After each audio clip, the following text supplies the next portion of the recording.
प्रेरणा के साथ आगे बढ़ रहे हैं। सभी देशवासियों को इस अवसर पर फिर एक बार मैं बहुत बहुत बधाई देता हूं। आदरणीय अध्यक्ष जी, आज संवत्सरी का भी पर्व है। ये अपने आप में एक अद्भुत परंपरा है। इस दिन को एक प्रकार से क्षमा वाणी का भी पर्व कहते हैं। आज मिच्छामि दुक्कड़म कहने का दिन है। ये पर्व मन से, कर्म से, वचन से अगर जाने अनजाने किसी को भी दुख पहुंचाया है तो उसकी क्षमा याचना का अवसर है। मेरी तरफ से भी पूरी विनम्रता के साथ, पूरे हृदय से आप सभी को, सभी सांसद सदस्यों को और सभी देशवासियों को मिच्छामि दुक्कड़म। आज जब हम एक नई शुरुआत कर रहे हैं तब हमें अतीत की हर कड़वाहट को भुलाकर आगे बढ़ना है। इस स्पिरिट के साथ जब हम यहां से, हमारे आचरण से, हमारी वाणी से, हमारे संकल्पों से जो भी करेंगे, देश के लिए, राष्ट्र के एक एक नागरिक के लिए वो प्रेरणा का कारण बनना चाहिए और हम सबको इस दायित्व को निभाने के लिए भरसक प्रयास भी करना चाहिए। आदरणीय अध्यक्ष जी, ये भवन नया है, यहां सब कुछ नया है, सारी व्यवस्थाएं नई हैं।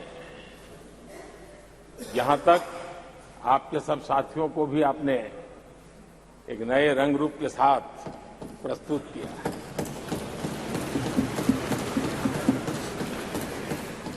सब कुछ नया है, लेकिन यहां पर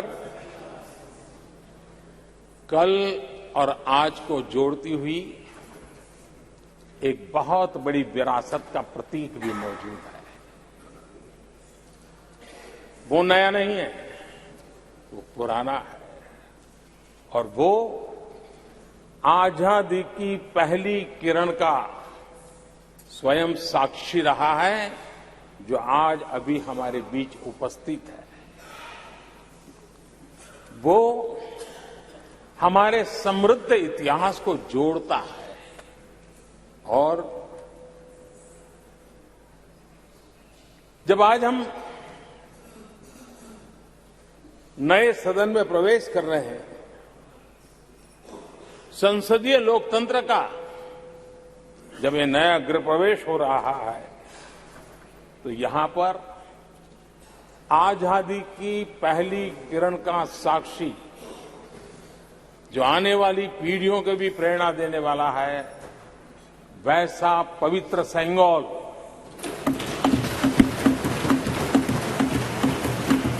और ये वो सेंगोल है जिसको भारत के प्रथम प्रधानमंत्री पंडित नेहरू का स्पर्श हुआ था। ये पंडित नेहरू के हाथों में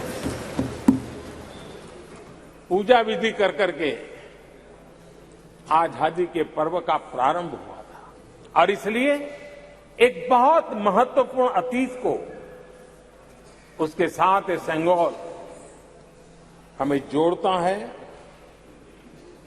तमिलनाडु की महान परंपरा का वो प्रतीक तो है ही, देश को जोड़ने का भी, देश की एकता का भी वो प्रतीक है। और हम सभी माननीय सांसदों को हमेशा जो पवित्र सेंगोल पंडित नेहरू के हाथ में शोभा देता था, वो आज हम सबकी प्रेरणा का कारण बन रहा है। इससे बड़ा गर्व क्या हो सकता है। आदरणीय अध्यक्ष जी, नए संसद भवन की भव्यता आधुनिक भारत के महिमा को भी मंडित करती है। हमारे श्रमिक, हमारे इंजीनियर्स, हमारे कामगारों, उनका पसीना इसमें लगा है और कोरोना काल में भी उन्होंने जिस लगन से इस काम को किया है, क्योंकि मुझे कार्य जब चल रहा था तब उन श्रमिकों के बीच आने का बार बार मौका मिलता था और खास करके मैं उनके स्वास्थ्य को लेकर के उनसे मिलने आता था। लेकिन ऐसे समय भी उन्होंने इस बहुत बड़े सपने को पूरा किया। आज मैं चाहूंगा कि हम सब हमारे उन श्रमिकों का, हमारे उन कामगारों का, हमारे इंजीनियर्स का हृदय से धन्यवाद करें, हृदय से, क्योंकि उनके द्वारा निर्मित भावी पीढ़ियों को प्रेरणा देने वाला है। और 30,000 से ज्यादा श्रमिक बंधुओं ने परिश्रम किया है, पसीना बहाया है इस भव्य व्यवस्था को खड़ी करने के लिए और कई पीढ़ियों के लिए ये बहुत बड़ा योगदान है। माननीय अध्यक्ष जी, मैं उन श्रमयोगियों का नमन तो करता ही, लेकिन एक नई परंपरा का प्रारंभ हो रहा है, इसका मुझे अत्यंत आनंद है। इस सदन में एक डिजिटल बुक रखी गई है, जिस डिजिटल बुक में उन सभी श्रमिकों के पूरा परिचय इसमें रखा गया है, ताकि आने वाली पीढ़ियों को पता चलेगा कि हिंदुस्तान के किस कोने से कौन श्रमिक ने आकर के इस भव्य इमारत को, यानी उनके पसीने को भी अमरत्व देने का प्रयास इस सदन में हो रहा है। ये एक नई शुरुआत है, शुभ शुरुआत है और हम सब के लिए गर्व की शुरुआत है। मैं इस अवसर पर 140 करोड़ देशवासियों की तरफ से, मैं इस अवसर पर लोकतंत्र की महान परंपरा की तरफ से हमारे इन श्रमिकों का अभिनंदन करता हूं। आदरणीय अध्यक्ष जी, हमारे यहां कहा जाता है, यद भावो तद भवति, और इसलिए हमारा भाव जैसा होता है वैसे ही कुछ घटित होता है।